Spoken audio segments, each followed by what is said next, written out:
안녕하십니까. 복잡계 과학 이야기. 아, 이번 시간에는 단순성에 대해서 공부를 해보도록 하겠습니다. 제가 어, 파일을 공유하고 시작을 하도록 하겠습니다.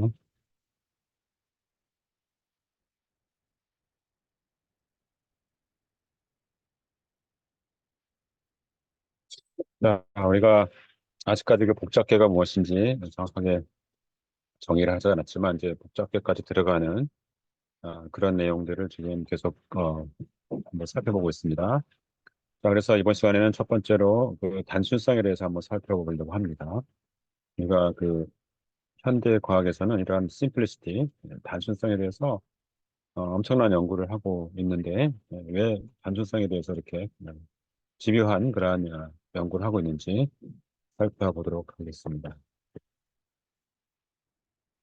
자, 우리가 현대 과학이 추구하고 있는 그러한 단순성에 대해서 한번 살펴보면은, 사실은 자연은 우리 그 본 모습을 갖다가 굉장히 감추고 있다고 할 수가 있습니다. 여러분들이 자연현상을 갖다가 이렇게 보면은 그러한 자연의 모습들이 굉장히 복잡하고 사실은 좀 이해하기 쉽지 않게 이렇게 표현되어 있는 것을 볼 수가 있습니다. 그래서 그 과학자들은 그러한 자연의 본 모습을 갖다가 이해하기 위해서 우리가 노력하고 있는데, 그래서 이제 그러한 자연의 본 모습을 알기 위해서 알아내기 위해서 과학적 방법론이라는 그런 방법을 개발을 했고, 여러분들이 학교에서 배우는 그러한 과학이라든가 공학이라든가 사회과학이라든가 그러한 모든 그러한 학문 속에서는 어떻게 보면은 자연과학의 그런 과학적 방법론을 갖다가 이미 숨겨져 있다 이렇게 말할 수가 있어요. 여러분들이 알게 모르게 과학적 방법론을 써서 공부를 이미 하고 있는 것입니다. 자, 그런데 우리가 이러한 과학적 탐색을 하다 보면은 특히 이제 그 물리학이나 이런 자연과학 분야에서 보면은 과학적으로 좀 이해하기 좀 쉬운 시스템들이 좀 있는 것 같아요. 그 중에서 먼저 좀 이해하기 쉬운 시스템으로 첫 번째는 이제 질서 있는 시스템, 즉 대칭성과 규칙성이 있는 시스템은 조금 과학적으로 좀 과학자들이 쉽게 이해할 수 있는 측면이 있는 것 같고요. 두 번째는 이러한 무질서한 시스템은 규칙성이 전혀 없고 전체 시스템 전체가 아주 굉장히 무질서하게 보이는 그러한 시스템인데, 우리가 이렇게 상반되는 두 개의 그런 질서 있는 시스템과 무질서한 이런 시스템은 생각보다 과학적으로 이렇게 다루기가 좀 쉬운 측면이 있습니다. 자, 여기 지금 제가 어떤 규칙성이 있거나 대칭성이 있는 구조로 여러분들이 바둑판을 하나 보여드렸습니다. 이 바둑판은 지금 정사각형 모양이고 격자 모양을 하고 있습니다. 그런데 지금 이 바둑판 같은 경우에는 타점에 이렇게 까맣게 점이 칠해져 있고, 또 크기가 칸이 19 바이 19, 361개의 연결선 점들이 있는 그러한 이런 것 갖다 우리가 사각격자라고 불러요. 스퀘어 레티스라고 부르는 그런 구조를 하고 있습니다. 자, 그런데 뭔가 그래도 대칭적인 그런 구조가 있는 것처럼 보이죠. 만약에 우리가 이제 상상을 해서 이 구조물이 굉장히 지금은 칸이 19개밖에 없지만 좀 더 이제 끝이 없다고 없이 이 차원의 넓은 평면에 끝이 안 보이도록 지금 이렇게 펼쳐져 있다고 생각해 봅시다. 그러면 이러한 구조물은 굉장히 규칙성이나 대칭성이 존재하는 그러한 구조물입니다. 만약에 사방이 굉장히 넓게 있다 그러면은 여러분들이 눈을 갖고 있는 상태에서 제가 이 구조물 갖다가 오른쪽으로 한 10칸 정도를 갖다가 밀고 난 다음에 여러분에게 눈을 뜨라고 하면 여러분은 전과 후를 갖다가 구분할 수 없습니다. 제가 10칸을 갖다가 밀었지만 여러분들은 밀었는지 알 수가 없는 것이죠. 왜 끝이 보이지 않기 때문에. 그리고 대칭적인 구조이기 때문에 그렇습니다. 그래서 이렇게 이동에 대해서 불변하는 구조를 가지는 경우에 그런 대칭성을 갖다가 우리가 병진 대칭성이라고 그럽니다. 병진 대칭성이라고 불리는, 이건 이제 영어로는 트랜슬레이셔널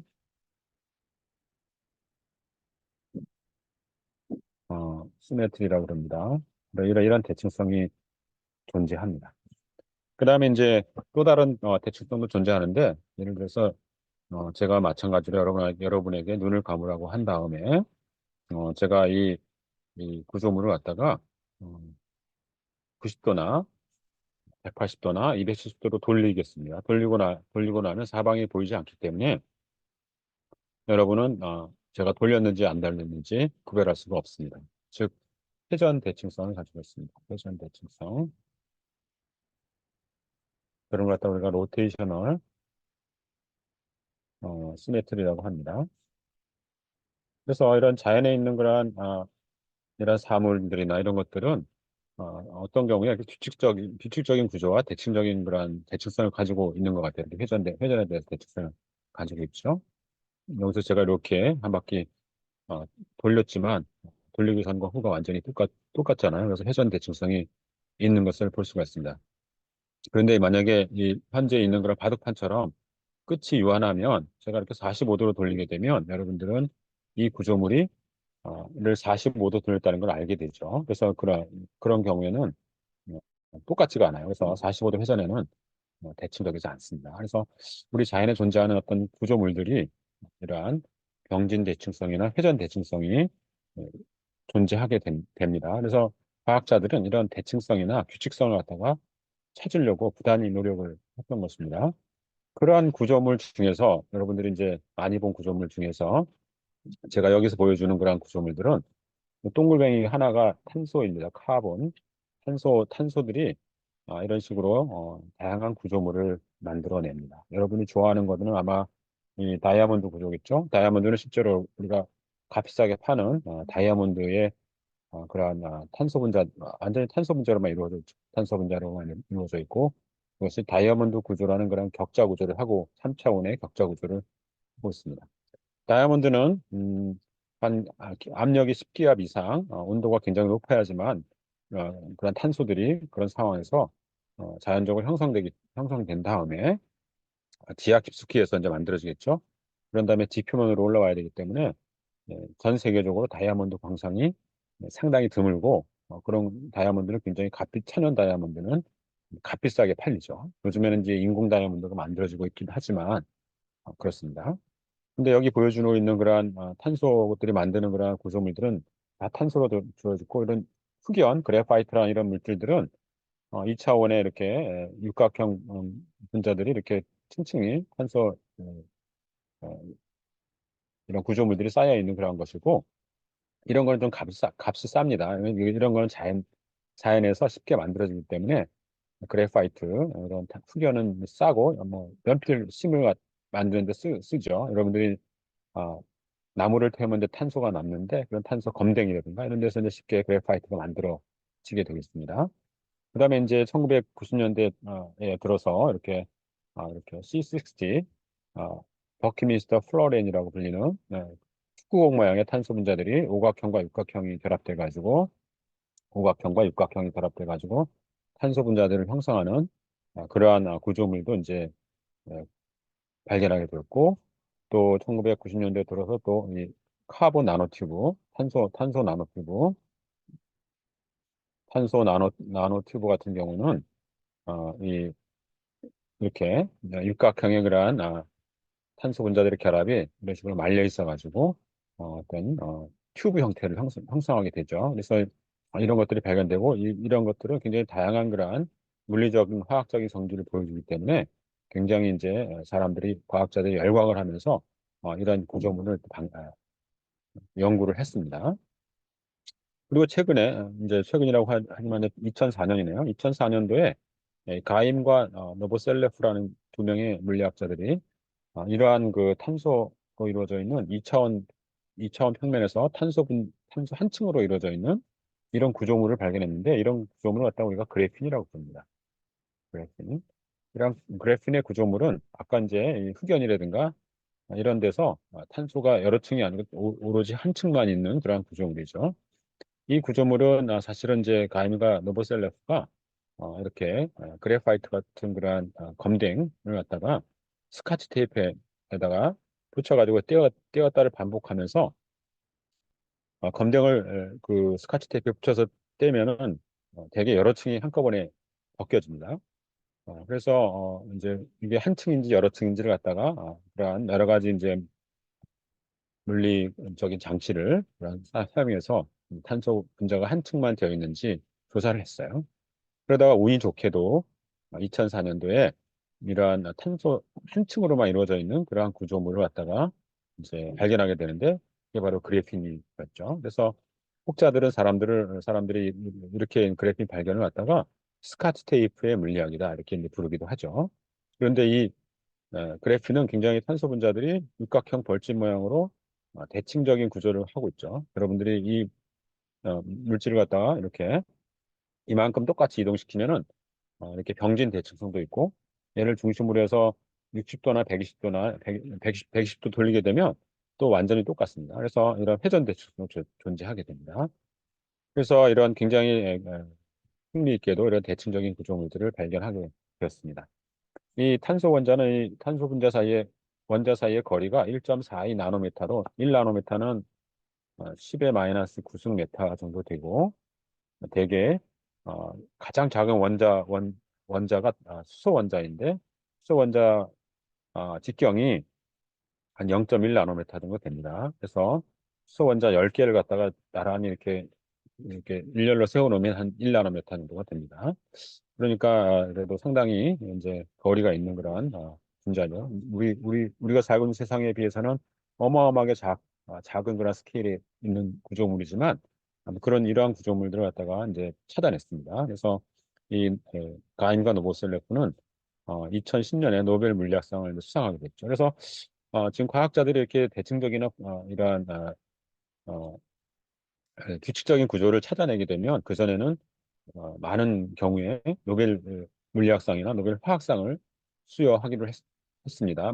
현재는 이제 그런 대칭적인 구조나 이러한 규칙적인 구조를 많이 발견되었기 때문에 새로운 구조물을 발견하기 어려워서 이런 그래핀과 같은 그런 이런 새로운 물질 발견이 되든가 탄소 나노튜브 같은 이런 발견들은 이제 사람들이 굉장히 새롭다 이렇게 느끼게 되고 그런 거에 열광을 하게 됐고 또 이러한 구조물들이 새로운 그러한 물리적인 화학적인 특성을 보여줬기 때문에 이렇게 이제 열광을 했던 것이에요. 그래서 과학자들은 어떻게 보면은 이런 대칭적인 구조와 이런 규칙적인 구조를 찾는데 혈안이 되어 있다라고 말할 수가 있습니다. 그러면은 이러한 대칭적인 구조나 이러한 규칙적인 구조는 왜 좋을까요? 그것은 바로 이 구조물이 대칭적이거나 규칙성이 있으면은 그런 규칙성을 반영해서 물리 법칙이 성립하기 때문입니다. 여기 지금 제가 굉장히 난해한 하나의 물리식을 하나 써놨습니다. 이 식은 원자 세계를 지배하는 그러한 방정식, 양자역학의 슈레딩거 방정식이라는 그러한 값입니다. 그러한 방정식입니다. 이 슈레딩거 방정식은 미시 세계를 지배하는 그러한 거시 세계에서 물체의 운동을 뉴턴 방정식으로 뉴턴 역학으로 이렇게 얘기할 할 수 있듯이 미지 세계는 이제 이러한 슈레딩거 방정식으로 이제 묘사할 수가 있습니다. 근데 여기 이제 굉장히 회개한 그러한 문자들이 나와 있어요. 근데 중요한 것은 이 H바라는 거는 이제 우리가 H 나누기 2파이로 이 H는 이제 플랑크 상수라고 해서 어떤 물리적인 상수 값입니다. 그리고 I는 여러분이 알고 있는 복소수. 우리가 여러분들이 이제 수학에서 보면 I 제곱이 이제 마이너스 1이 되는 그런 숫자죠. 복소수라는 그런 숫자이고 여기서 이제 psi라는 게 파동 함수입니다. 파동 함수, 웨이브 펑션, 파동 함수라는 것이고 여기서 이제 라운드 t 이런 게 있는데 이거는 이제 시간에 대한 미분입니다. 시간에 대한 미분. 원래 이제 이 psi라는 양이 이 위치 x, y, z 또 시간도 들어갈 수 있기 때문에 변수가 4개나 돼요. 그래서 내가 이 변수가 4개인 그러한 함수를 갖다가 미분할 때 만약에 시간으로만 미분하겠다. 그러면 x, y, z는 고정시켜 놓고 이 미분이 시간에게만 작용하는 경우에는 이게 어, 동그랗게 해서 미분을 편미분이라는 형태로 표현하게 됩니다. 그래서 이제 그런 게 오른쪽에 들어가 있습니다. 그리고 오른쪽에는 이제 또 처음 보는 그런 문자인 여기 지금 그레디언트 제곱이라는 게 써있는데 이거는 마찬가지로 어, 공간에 대한 미분이 들어있는 그러한 연산자입니다. 그래서 이제 공간에 대한 x 좌표, y 좌표, z 좌표에 대한 편미분이 그 제곱이 있는 거는 두 번 미분했다는 뜻이에요. 라운드 제곱, 라운드 x의 제곱은 미분이 연속해서 두 번 이렇게 작용한다는 뜻이에요. 아까 사이가 x, y 지함수니까 여기 얘를 갖다가 사이에다가 적용할 때는 y, g, t는 고정해 놓고 x로만 이제 미분한다는 뜻이에요. 그런 걸 복잡하니까 이렇게 하나로 이렇게 뭉뚱그려가지고 그레디언트라는 그러한 제곱으로 이제 표현을 했습니다. 그리고 m은 이제 여기 있는 입자의 질량이라고 할 수가 있습니다. 그리고 이제 예를 들어서 이러한 규칙적이나 대칭적인 그런 구조를 가지고 있는 거에 대한 정보는 여기 그래서 V라는 게 있는데 V라는 게 이제 포텐셜 에너지, 위치 에너지라는 것인데 여기에 있는 분자들이 가지는 위치 에너지를 갖다가 묘사하는 식이고 V는 이제 X, Y, Z의 함수입니다. 그래서 이제 얘가 사실은 이 대칭적인 시스템의 정보를 담고 있는 그러한 시스템이라고 할 수가 있습니다.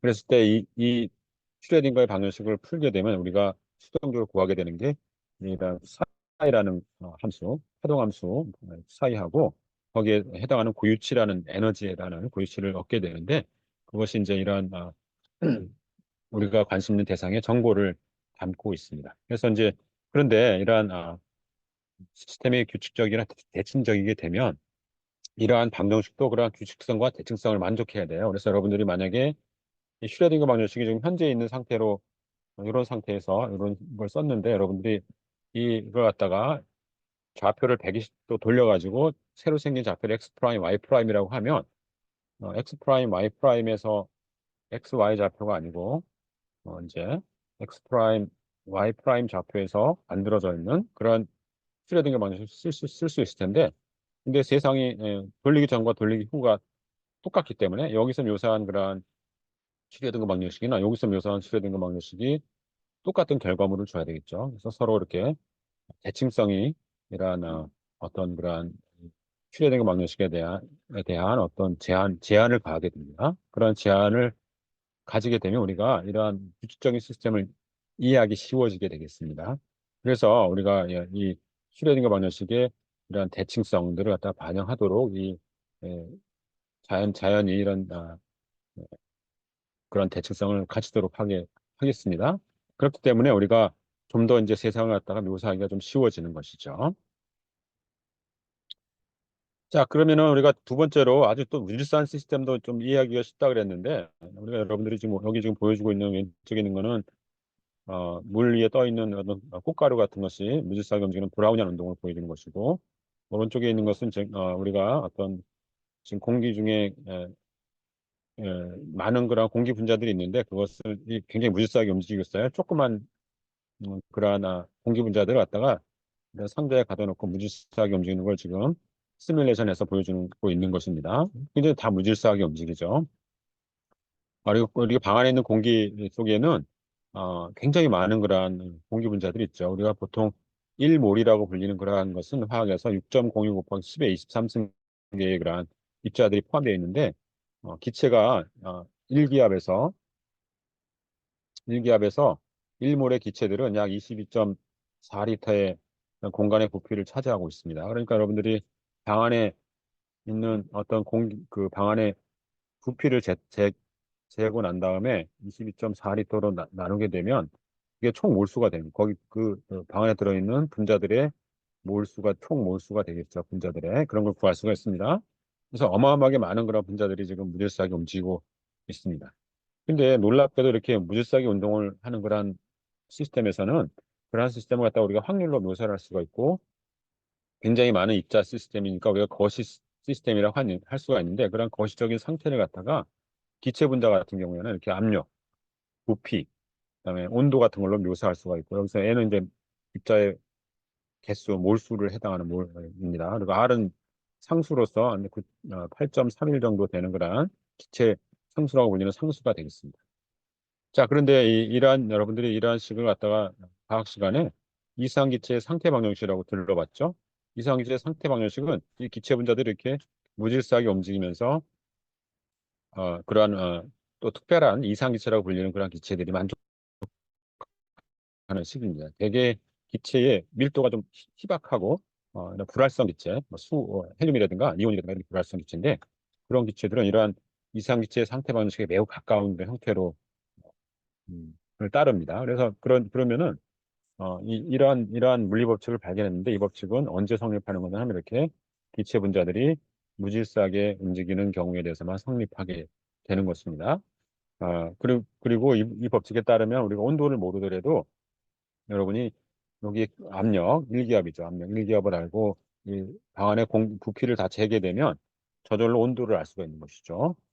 그래서 우리가 이러한 관계식들이 주어지게 되는데 이런 것들은 우리가 확률적으로 묘사하는 통계역학이라는 면력학이라는 그런 방법을 통해서 이런 법칙을 유도할 수 있는 것 같다고 과학자들이 알아냈습니다. 즉 무질서하게 움직이는 거나 시스템도 과학적으로 묘사하기가 좀 더 수월하다 이렇게 말할 수가 있겠죠.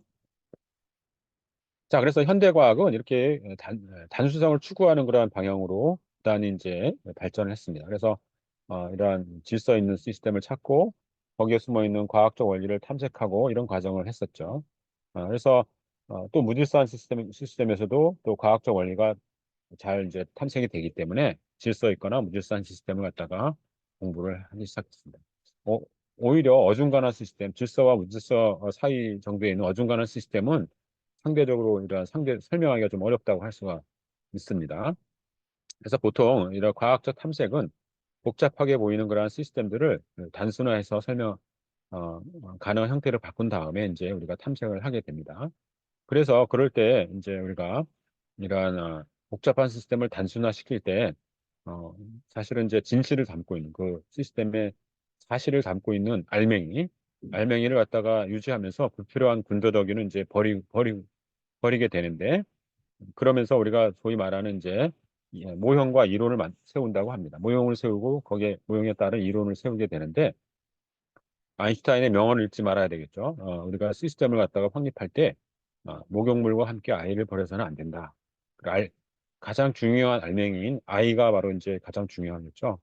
그런 알맹이를 갖다가 유지하면서 모형과 이론을 세우게 되겠습니다. 그래서 이제 그러한 현실에 있는 시스템을 갖다 설명하기 위해서 과학자들은 가설을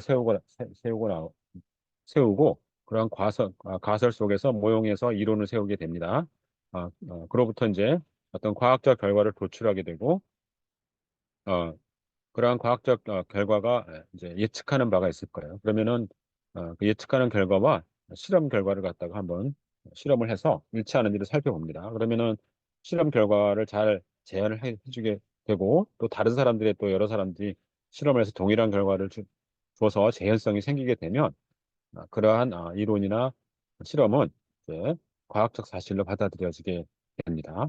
그래서 사실은 이런 과정을 통해서 우리가 어떤 지금까지 과학적 탐색을 해왔다 이렇게 말할 수가 있고 이것이 지난 시간에 얘기했던 환원주의적인 사고에 바탕으로 한 그러한 과학적 사고, 즉 단순성을 추구하는 그러한 과학의 그러한 하나의 전형이라고 할 수가 있겠습니다. 자, 그래서 이번 시간에는 우리가 과학적 이런 사고를 하는 방법에 대해서 한번 단순성을 추구하는 것에 대해서 살펴봤고, 다음 시간에는 단순하지 않은 시스템들이 있을 텐데, 그것이 바로 복잡기와 직결되는 그런 시스템들이 있죠. 그런 것들을 갖다가 공부하는 그런 시간을 가지도록 하겠습니다. 자, 이상으로 이번 시간 내 내용을 살펴보았습니다. 다음 시간에 뵙겠습니다.